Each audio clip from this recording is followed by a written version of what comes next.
Hello, this is Microphone Media. Please like, subscribe, and share. Thank you. هذا زبزحنا سبر زينا له سبر زينا زي كعمخ مجلسي منجست تجري زوجه الله حتصاريا نساسم عمو نافتوزو أدالنا يزنورنا already upload كل جبر مسجمرنا هنا وسيحتنا نسو نسمعيو كاود حارق تصيلنا حامة اتوزغ تصل زدالنا يو زينا ناوخاتم كنا بلقينا الشعب جرى شامسنا سمعوه ناو نحلف عبيرنا نسمعيو سمعته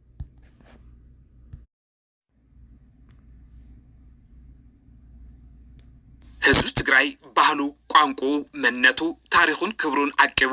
ኣብዚ ዝበጽሕም ኣብ ጉዕዙኡ ጨካናትን ገበትን ጸላእቲ ስለዘይገጠምዎ ስለዘይተፈታተንዎን ከጥፍዎ ስለዘይሐቀኑን ከምዘይኮነን እኳ ደኣስ ኣብ በብምዕራፍ ቃልሱን ታሪኹን ንዝገጠምዎ ሓያላት እናመከተ መስዋዕትና ኸፈለን ጸላእቱን እናሰዓረን ኣብዚ ከም ዝበጽሕን ለምውን እንተኾነ ናይ ኣቦን መናሃቦ ኮይኑ ስርዓት ጀኖሳይደር ኣብይ ኣሕመድ ኣሰር ኣቦታቱ ስሒቡ ህዝብ ትግራይ ንምጽናት ቆጺርካ ዘይውዳእ ጨፍጫፍ ህልቂትን ብርሰትን ኣብጽሕ እዩ ይኹን እምበር ህዝብ ትግራይ ዘርአይ ኣይበርስን መሬተይ ኣይቁርስን ክብረይን መንነተይን ኣይራኽስን ኢሉ ኣብ ግንባር ደጀን ወፃን ኮይኑ ሓድነቱ ስጢሙ ስለዝመከተ ዝተማለአ ጽንተት ከም ዝዓገተን ከብርስዎ ዝመፁ ጸላእቲ ጸራሪጉ ካብ ክፋላት ትግራይ ብምውፃእ ስርዓት ብልጽግና ስምዕ ሰላም ፕሪቶሪያ ተገዲዱ ክፍርም ከም ዝገበሮ ዝፍለጥ እዩ ክብል ቢሮ ጉዳያት ኮሙኒኬሽን ትግራይ ኣብ ዘውፅኦ ሰሙናዊ መልእኽቲ ኣፍሊጡ በዚ መሰረት ድማ ትግራይ ስምዕ ሰላም ፕሪቶሪያ ንኽትግበር ነዊሕ ርሕቀት እንተኸደትውን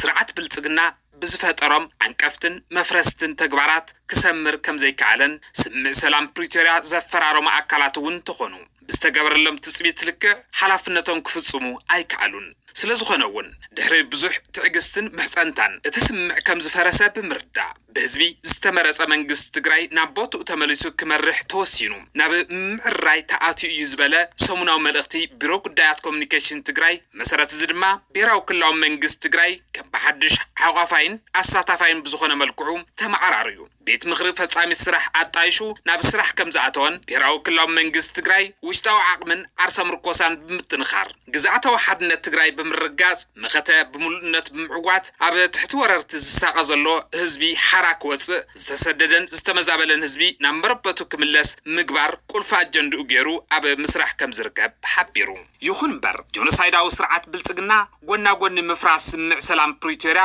ንትግራይ ብኹለ መዳይ ብምዕጻው ክትስኮንን ክትማስንን ምግባር ማለያ ዘይብሎም ኣነወርት ተግባራት እናፈጸመ ከም ዝመፀን ኣብ ዝቐረባ እዋናት ድማ ዝተኸለፎ ጆኖሳይድ ንምዝዛም ዘኽእሎ ኩናት ንምጅማር ኩሉ ዓይነት ምድላዋት ወጊኑ ብፖለቲካውን ወታደራውን መራሕቱ ከምኡውን ተመወልቶ ቢሉ ኣብ ልዕሊ ትግራይ ሰፊሕ ናይ ጽልኢ ፕሮፓጋንዳ ኣብ ምንዛሕ ከም ዝርከብ ዝሓበረ እቲ ሰሙናዊ መልእኽቲ ካብ ዝሓሊፉ እውን ናብ ናይ ድሮን መጥቃዕትታት ናይ ሰራዊት ምቅራባትን ምትንኳያትን ዝተሰጋገረሉ ኩነታት ይረአ ከም ዘሎን መንግስትን ህዝብን ትግራይ ድማ ነዚ ሓደጋ ንምምካት ብኹለ መዳይ ውሽጣዊ ዓቕሙን ዓርሰ ምርኮሱን ብምጥንኻር ኣብ ልዕሊ መንግስትን ህዝብን ዝፍኖ ዳግማይ ጆኖሳይድ ክከላኸል ግቡእን ግዴቱን ምዃኑ ኩሉ ክፈልጦ ይግባእ ኢሉ ኣጀንዳታት ብልጽግና ኣብ ትግራይ ምዕዋት ዝኣበዮም ብውዕይ ቃልሲ ኣመራርሓን ህዝብን ዝተተፍኡ ተመወልቲ ትግራይ ኣብ ምጽላም ወግሒ መሲዮም ከም ዘሎን መንእሰይ ትግራይ ተታሊሉ ካብ ዓዱ ክወፅእ ለይትን ቀትርን ይሰርሑ ከም ዘለውን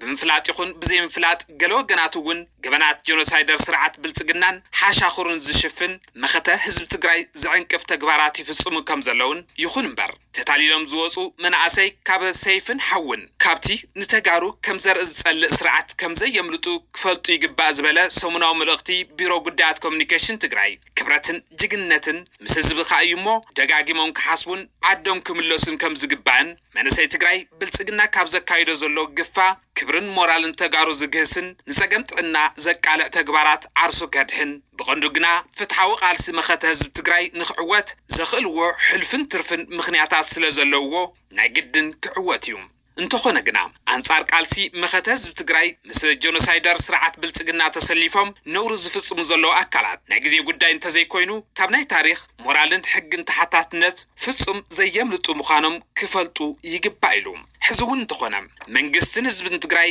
ጸገማት ብሰላማዊ መንገዲ ንኽፍትሑ ባህጎም እዩ ጥራሕ እንተይኮነስ ዝከኣሎም ኩሉ ይገብሩ ከም ዘለውን መማረፂኡ ሰላም ንዝገበረ ዝኾነ ኣካል በሪ ኩሉ ግዜ ክፉት እዩ يخون بر عدل سلام عصوب مقبار حزب تقراي أسوكين كان مصنات زقبر زخون عينت فتنة زخفا حدقا كاب ممصع حليفو كالي كسبي كلو أيخل الزبالة سمناو ملغتي بيرو قدات كومنيكيشن تقراي سلاز خونوون بسلاماوي دردرن زربن زفتح ساقنبر بوحزي حسوتن لخعخ عن زخلف كالسي مخات حزب تقراي كمزيلن كلو كمزي يخيلن أفلتوم سلام تعنا هذا اللي دحان دوعيلكم دحان دحاديركم ملا عالم ذلكم سمعتنا سلام نأخذكم يخون زي مايكروفون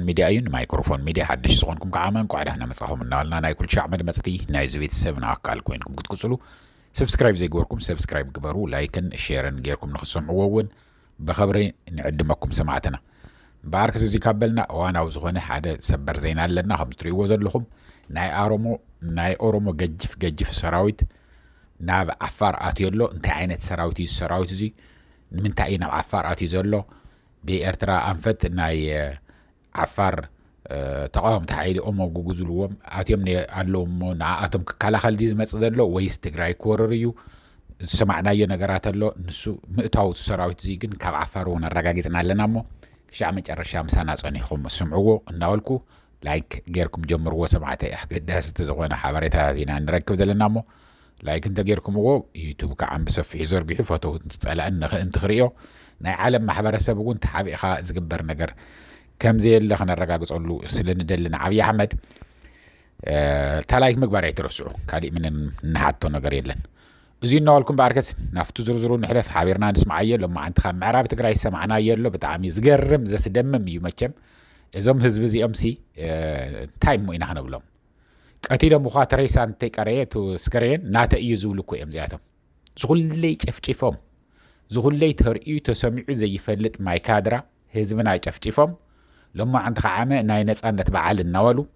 اخبيرهم وعيلم ولو بتعامي زقرم معاته بوعر معات بزح قبشا بزح نجر يتغيرو كخبرتو سينو زلو ياو هزي تا عينت كم زولعو تا عينت كم ستوي مزراف انت يكوننا مسئنا زننا كندي إذا أكل أنت سفرح يوم ديم بزوجحو خاب معراب تقرأ يزول نقرنا ذلو فرحنا برعدنا وجنكني يوم زنيهو سؤال كات سراوي تكيب التنم إننا عينان مباليتو ناي أورمو زفت ناي مالت ناي تكذا زفي لم وزلو نسو خيب التنم لم ينبر منم تغم زي بقولو نقريو زولنا عنه خاب معراب تقرأ كاو حماراون دوي لم زنقرنا فلفلنا وكل أنفت اللونا بسودنا أنفتون خمو يوم زولنا ذلو جن بتعمي زحزن ونادنا بزراب زحزن او زي بس حقفعي او زي بس حبدل يلن حزبنا خم سؤال كان تايم يو سئلهم يا موضوع فرنجا عد هذه متكواس انت لما مدنا انت لو نلما مدينا كلنا ياو مسل كاسل زخونه تعاطيكا نايمي خياد مسل كا الكا ابز عدي دل خي صور طرح فقادي فقاد تحتت ناي لممدك عم توسد سيرتيفيكيت وهابكا اب غزاها صور دل خي صور كتحز تخيليخا عبي مسل غيرم زوسدو ندحر نقدم زي يولو زي درادرولو بفلاي زمصعادو اصوار كلونا لو ويلم يمزي امنمو تلمامدلو غنا بنتاي مسلكم سمعتي سيفز مسل تسال مو زسال الله برينت زتغبر الله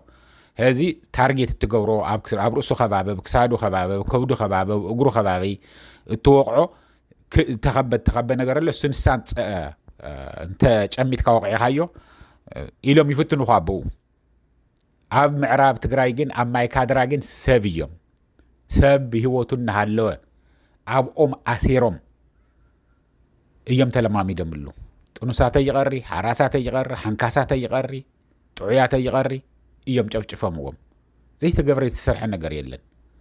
ሓደ ሰብ ቀቲሎም ወንሃለው ሱኢልካ ናይ ጭካንኦም ብዝሓትሲ يقرب ብቻ سمعتي زيد فلطو ነገር ስለዚህ የለ بتعمي زحمم ግን ንሳቶም حيال ዝኾነ በዓል በበዓመቱ ከምዚ حمله كم زخبرو تفلط ይኹም ናይ ነፃነት በዓል ኢሎም ዘኽብርዎ እናዚ ይግበረሉ ናይ ምዕራብ ትግራይ ዚያ ወርተ ይክብለላ ደልየ بسفحو ያው ቀራው አዋን ምዕራብ ትግራይ ተኣትዩ ታሪኽ ብሙሉኡ خزرب እዩ ኣይተጣራጠሩ ዚ ምዕራብ ትግራይ ኣብ ቀረባ አዋን ኣብ ባንዴራ ትግራይ ኣብ ዓብይ ፖል ተሰቂላ او كله غبوتاتنا اي معراب تግራይ ከምንትን ብልበል ምንም ጥርጥር የብለኝ አነ ምንም ተሰራዊት እንኳን ካሊ ሓደ እውነት ሰፊሕ ዝኾነ ነገርና ክንመፀሉ ኢና ግን ሓደ ጃሱስ ናይ ትግራይ ሲና መቸም ጃሱሳት ከም ዘለዎ ኣይትረስዑ ሰማዕተይ ካብ ትግራይ ኣብ ትግራይ ኮይኖም ምስ ትግራይ ንሰርሕልና እናበሉ ናብ ኣዲስ ኣበባ እናኸዱ ዘብፅሑ ኣለዉ እዮም ናብኡ ኸይዱ እንታይ ከም ዝበሎም ነጊሮምን ኣለዉ ብተዋጊእኻ ኣብ ትግራይ ክነሸንፍ ኢና ምባል ዘበት እዩ ኢልዎም ናይ TDF ኣባልኩ እዩ ዝገርመኩም ደንብ ጌርና ንዝምልከቱ ኣካል እውን ነጊርና ኣለና ኢና ግን ካብዚ ንላዕለይ ንኸይድን ንምንታይ እቲ ዝተነገረና እውን ኣብ ጥርጥር ንኸይኣቱ ማለት እዩ ግን ማንም ይፈልጥዎ እዮም ግን ክንደይ ዝኣክል እንታይ ደኣ ክትገብር መፂኻ ንኻ እንታይ ደኣ እያ ጥቕሚ ዝኒሄዎ እንተባሃለ ምቕንፃል እዩ መራሕቲ ንምቕንፃል እዩ እዚ እውን ክትጥንቀቑ ኣለኩም ኣብዚ እናሃለና ተጠንቀቑ ንስናሃታትኩም ስልኪ ዋላ ናይ ዓዲ ውሽጢ ይኹን ሓድሽ ስልኪ ይኹን ዋላ ሓዙ ንሕና ዝርዝር ውሽጢ ንኣተይ እንደልን ግን ምሳኻትኩም ዝዕጅቡኹም እውን እኒሄው እቶም ዓጀብትኩም ተኣመንቲ እንትኾኑ እውን ፎቶውት ኣለውዎም እቶም ፎቶውቶም ሓበሬታ ይረኽቡ ኣለዉ ናይ TDF ኣባላት ንኣዲስ ኣበባ በፂሖም ትመለሱ እስከመ ኢኹም ዘይትጠራጠሩ በቤት ሓቢኦም እዮም ዝኸዱ ዘለዉ ብጣዕሚ ዝገርም እዩ ዘስደምም እዩ ነጊርና ኣለና እንቶም ላዕለዎት ይምልከቶም እዮም ዝበልና ግን እዚ ክፍለጥ እውን ስለ ዘለዎ ብደንብ ዝርዝር እንተይኣተና እቶም ፍልፍልና እውን ኣብ ሓደጋ ብዘይእቱ ቁርተይ ክንብለላ እዚኣ እውን ሰማዕተይ እዚ እናበልኩም በኣርከስቲ ናፍቱ ናይ ዓፋር ክወስደኩም ገጅፍ ዝኾነ እዚ ናይ ፍሉይ ሓይልን ናይ ሚሊሻ ሓረስቶት እናተገፈፉ እዮም በቃ ብመዓልቲ ዝግፈፍ ዘለዎ ኣብ ኦሮሚያ ግፋ ኣብ ትግራይ እኒዮ ግፋ ይብሉ ኣለዉ እቶም ባንዳታት ኣብ ኣዲስ ኣበባ ዝነው ህዝቦም ዝዘርፉ ዘለዉ ዝቐትሉ መእሰሪ ከም ዘለዎም ደው ኢሎም ነጊሮምኒ እስር ቤት ኮን እዩ ናይ ተጋሩ ጥራሕ ተጋሩስ ንተጋሩ ዝኣስሩሉ ይረኹም ተጋሩሲ ንተጋሩ ዝኣስሩሉ ኣብ ኣዲስ ኣበባ ኮንየ እዩ ይኣስሩኻ እሞ እናቐጥቀጡ ኣምፅ እናበሉ ፖሊስ የብልካ ገለ የብልካ በቃ ናይ ፓርቲ ጥራሕ ናይ ፓርቲ እዚ ሰብዓ እንደርታ ዝበሃል ፓርቲ ዝኒሄዎም ነው ነተኸልቲ ሃይለ ስላሴ ግርማይ ዲ ገለመለ ዝልዎ ዝቕጥቅጡሉ እኒሄ ኢሎሞ እቶም እናነገርናኩም ዝቐረና ብሰፊሑ ክንመፀሉ ኢና እዞም ፓርትታት ብፍላይ ኣብዞም ኣለና ዝብሉ ዘለዉ ፓርትታት እንታይ ዓይነት ሰብ ምዃኖም እንታይ ይፍፅሙ ከም ዝነበሩ ሙሉእ ሓበሬታ ኣሰባሲብና ኢና ጀሚርና የነና ስራሕ እዚ ብቐልዲ ኣይኮነን ጾልካ ተጠው ተብልዎ ነገር ኣይኮነን ኩልኹም ሲ ንመን ምዃንኩም ፈሊጥናኩም ኢና ኩልኹም ህዝቢ እውን ካብ ኣርእስተይ ከይወፅእ ኢለ እምበር ኩልኹም አንቱም ኣብ ላዕለዎት መራሕቲ ኮይንኩም ዘለኹም ፓርቲታት ጣይሽና ኢና ኢልኩም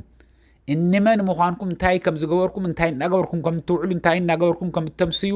ኩሉ ነገር በፂሕና እዩ ሪከርድ ጌርና ሒዝና የለና በብመዓልቲ ክነውፀኩም ኢና ፎቶግራፍኩም እናለጠፍና ዓሪፍኩም ተዘይተቐሚጥኩም ህዝብኩም እውን ህዝቢ ምንግልታዕ ጠጠው ተዘይብልኩም ኩሉ ዘሎ ጉድኩም ኩሉ ክነውፆ ኢና እንኳን ትግራዋይ ባዕልቶም ቶም ዝልእኹኩም ዘለዉ ናይ ብልፅግና እውን ከም ዝፀልኹም ዓኺለ ፅባሕ ንግሆ ከም ኣነ ኣይሎም ክባርኹም እዮም ከኣስርኹም እዮም ትትገብርዎ ዘለኹም እውን ገበን እዩ ዓብይ ገበን ፌደራል መንግስቲ ዘይፈልጦ ናይ ባዕልትኩም ኣብ ናይ ግለሰባት ገዛ እናወሰድኩም እናኣሰርኩም እናቐጥቅጥኩም እናፈራራሕኩም ገጽኩም ሸፊንኩም ገጽኩም ተየርአኹም ትገብርዎ ዘለኹም ኩሉ ሰሚዕና ኢና ብደንቢ ብፎቶግራፋት ተደገፈ እውን ሰይደምልና ኣለዉ ክነውፆ ኢና ንኩሉ እዚ እናበልኩ ናይቲ ናይ ዓፋር ክወስደኩም ሰማዕተ ያው ተተሓሓዘ ስለ ዝኾነ እዩ ክንዲ ዝኣክል መቸም ሓደ እንተልካ ናብቲ ሓደ እንዲኻ ትክስታይ ዝብለካ ተተሓሓዘ ስለ ዝኾነ እና ህዝቱ ናይ ዓፋር ሚሊሻ ማለት ናይ ኦሮሚያ ሚሊሻ ናብ ዓፋር ኣትዩ ኣሎ ናብ ዓፋር ከም ዝኣተወ ተረጋጊጹ ኣሎ ናብ ዓፋር ኣትዩ ግን ናብ ትግራይ ኣንፈት ድዩ ክኸይድ ናብ ዞን ክልተ ዝብልዎ ወይ ከዓ ናብዞ እንታይ ዝበሃል ዛን እሽተይ ከተማ ዘላ ሸኸት ናብ ሸኸት ኣንፈት ድዮም ክኸዱ ንመቐለ ዝወስድ መንገዲ ወይስ ንዓሰብ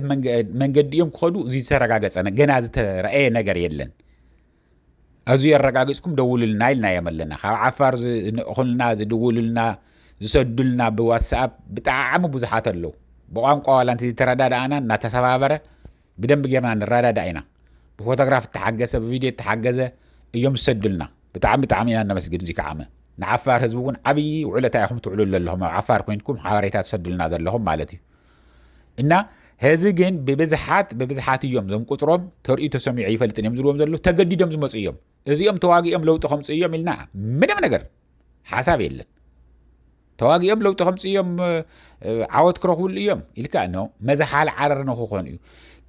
ምዚኦም ግን እመኑኒ ዘመናዊ አዲስ አበባ ተሰድዎም ዘለኹም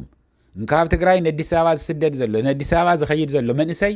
እመኑኒ ብዞም ኦሮሞ ዚኦም ኣብ ቅድሚኦም ከሰልፍዎም እዮም ኣፍቶም ቅድሚ ዞም ኦሮሞ ትርእዎም ዘለኹም ቆጽርካ ሰፊርካ ዘይውዳእ ናይ ኦሮሞ መንእሰይ ኩሉ ተሓፊሱ ካብ ሓደ ገዛ 5 ሰብ 6 ሰብ እዩ ተገፊፉ ዝኸይድ ዘሎ ተገፊፉ ምንም ስልጠና ዘይብሉ ስኡልካ ለብለብ ኣቢልካ መዝሓል ዓረር ንኸውን ደፊኦም ከይመጽዎ ዓብይ ኣሕመድ ሓደ ሰብ እንተቀረየውን ዋላ ዝኾነ እንተኾነ እንተሞተውን ምንም ግድ የብሉን ታ ስልጣኑ ክሻዕ ጸንሐ ድረስ ስለዚ ናብ እንታይ ኣኹም ትብልዎ ናብ ጅቡቲ መስመር ድዮም ክኸዱ ከይዕፀ ድዮም ክከላኸሉ ደልዮም ወይስ ንዓሰብ ከይዶም ድዮም ካብ ኤርትራ ዝመላለሱ ዞም ናይ ዓፋር ነፃ አውጪ ድርጅት ሓደሽቲ ተጣይሾም ዝነው ኣብ ኤርትራ ሰልጢኖም ዝመፁ ዘለዉ ንሳቶም ክከላኸሉ ድዮም ወይስ ናይ ኤርትራ ሰራዊት ብኡገይሩ ከይመፅእ ድዮም ቁርተይ መዝሓል ዓረር እንትኾኑ ኢሉ ዝሰዶም ዘሎ ብዙሕ መካናይዝድ እውን ኣብኡ ከም ዘሎ ፍሉጥ እዩ ኣብ ዓፋር ወይስ ናብ ትግራይ ዲ ክሰዶም ደልዩ እዙይ ዝተፈለጠ ነገር የለን ግን ኣብ ዓፋር መሬት ኣትዮም ከም ዘለው ግን ተረጋጊጹ ኣሎ ሰማዕተ እዙይ እናተኸታተልና ናዋኻቱም ክነምፁ ኢና ግን ከምቲ ንብለኩም ዘለና ሕዚ እውን ንኣዲስ ኣበባ ዘለኹም ደቅኹም ኣዲስ ኣበባ ዘለው እንድሕር ዝዓርፍሉ ዳሕና ዝኾነ ገዛ እንሄው እዩ ምንም ነገር ይገጥሞምን ኣብ ገዛ ተዓፅዮም ክውዕሉ እዮም ዓብይ ቤተሰብ እንሄና ትብሉ እንተኮይንኩም ዋ ምንም ክንዛረበ ይንኽእልን ግን ሓንትን ታ ዝሐሸት ቦታ ንትግራዋይ ውግእ እንድሕር ተልዒሉ ብፍላይ ኣብ ዓዱ እዮም ትግራዩ ጎቦታት ዓዱ ኩዕንተ ኣር ይኹን ዝኾነ ነገር ዋላ በሊዑም ይኹን ጠሚዮም ጠሜን ጸሚአን እንተኾና እውን ዘደቀ ኣንስትዮ ካብ ዝድፈራ ኩለን ከጥንስዎን እዮም ህዚ ኦሮሞ ደፊሮም ዝውዎም ግን ቶም ተጋሩ እዮም ዝገርመኩም ቆልዓ ትኾነ ይትኾን ምንም ግድ የብሎም ድንግል ትኹን ምንም ነገር ምንም ዘይፈልጣ ካብ ትምህርቲ ተልዒለን ዝኸዳናው እና ብጣዕሚ ዝገርም ዘስደምም እዩ እዙይ ግን ግፍዕ በልዎ ስምዕዎ ካብ ኣዲስ ኣበባ ዝልእኽዎ ዘለዉ ድምፆም እናቐየርና ከነስምዐኩም ኢና ድምፆም እናቐየርና ናይ ሰብኣይ እንተኮይኑ ወይ ናይ ሰበይቲ ተምሲልና ናይ ሰበይቲ እንድሕር ኮይና ዝደወለት እውን ናይ ወዲ ተባዕታይ ኣምሲልና ክነስምዐኩም ኢና ኦልሬዲ ሪከርድ ዝገብርናዮ ብዙሕ እንሄ እዩ ብዙሕ ነገር ኢና ተረኪብና ዝነና እዛ ናይ ዓፋር መፅኦም ዝነው ግን ህዚ ዝምልከቶ ኣካል ናይ TDF ይኹን ናይ ሰራዊት ድሕንነት ክትትል ንክትገብሩሉ ኢና ንነግረኩም ዘለና እዞም ሽሾ ዝኾኑ ሰራዊት እዚኦም ቆፂርካ ሰፊርካ ዘይውድኡ ናይ ዓፋር ሚሊሻታት ናብ ዓፋር ናይ ኦሮሚያ ማለት እዩ ናብ ዓፋር ኣምፅዎም ዝንሄ ዓብይ ኣሕመድ ንምንታይ እዩ እዚኣ ተኸታተልኩም መፍትሒ ንክተምፅኡ ንነግረኩም ኣለና ኣንቱም ኣብ ዝለዓለ ስልጣን ዘለኹም ከዓመ ተዋጊኦም ሓደጋ ከብፅሑ ከም ዘይኽእሉ ተረዲእዎም ኣሎ ንቕንፀላ እዮም ዝዳለው ዘለው ብውሽጡ እውን ንዛረብ ኣለና ዓዊልና እውን ንዛረብ ኣለና ምክንያቱም ህዝብና እውን ክፈልጦ ኣለዎ ንምንታይ ብዙሕ ሓደጋ ክበፅሕ ይኽእል ሓደ ዓብይ ዝኾነ በዓል ስልጣን እንተተቐተለ እንተተቐንፀለ ዓብይ ዝኾነ ሓዘን እዩ ሕማቕ እዩ ንምንታይ እሾኽ ዋላ ዝወገእኩም እሾኽ ዋላ ከይትወገእኩም ኢና ንደሊ ኣብ ትግራይ ኮይኑ ንህዝቡ ዝቃለስ እሾኹ ዕንቅፋት ከይትነኽኦ ኢና ንደሊ ንምንታይ ምእንቲ ህዝቡ እያ ዝንጋላታዕ ዘሎ ትግራይ ብደንቢ ተመቺ እኳ ትነብረላ ዓዲ ኣይኮነትን ዝኒሃ ኣብዚ ህዚ እዋን ህዝብኻ እናጠመየ እናሓመመ እናረገፈ ዝሃለወ እንተሃለወካ እውን ኣይምቸወካን ብስሩ ኣብ ጎረባብትኻ ዘለው እናጠመዩ ድኸ ኣብ ገዛኻ ፅቡቕ ነገር እውን ኮይ ትበልዕን ሓሪድካ ትበልዕ ይትኽእልን ነውሩ እኮ እዩ ከመይ ጌርካ ሰብስ እንታይ ይብለኒ እኮ ትብል ኢኻ እዙይ እናበልኩ ሰማዕተይ ንህዘው እዙይ ኣኽለኒ ክሻዕ ዝቕፅል ግዜ ሰላም ደሓን ዋዓል ደሓን ህደሩ ቻው